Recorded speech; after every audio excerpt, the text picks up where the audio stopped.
કેમ છો મિત્રો? આજે હું તમારી સમક્ષ લાવ્યો છું પેન 2.0 ની માહિતી લઈને. ભારત સરકારે આ યોજનાને મંજૂરી આપી દીધી છે. તેની પાછળ અંદાજિત 1475 કરોડનું બજેટ ફાળવવામાં આવ્યું છે. નવી આ યોજનાને મંજૂરી આપવાથી જૂના પાન કાર્ડ ધારકોએ કોઈ પણ જાતની ચિંતા કરવાની જરૂર નથી, કારણ કે તેમનું જે જૂનું પાન કાર્ડ છે વેલિડ રહેશે, તેમાં કોઈ પણ જાતની ચિંતા કરવાની જરૂર નથી.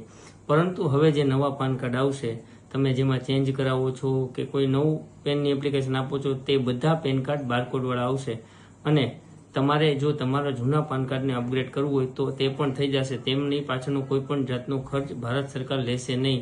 પરંતુ જો તમારે તે સોફ્ટ કોપીમાં એનો કોઈ પણ ખર્ચ નથી, પણ જો તમારે હાર્ડ કોપીમાં તે જોતું હોય તો આધાર કાર્ડની જેમ 50 રૂપિયા જેવા નોમિનલ લઈ શકે છે સ્માર્ટ કોપી માટે. આવી માહિતી મેળવવા માટે અમારી ઇન્સ્ટાગ્રામ ચેનલને ફોલો કરો અને યુટ્યુબને સબસ્ક્રાઈબ કરો.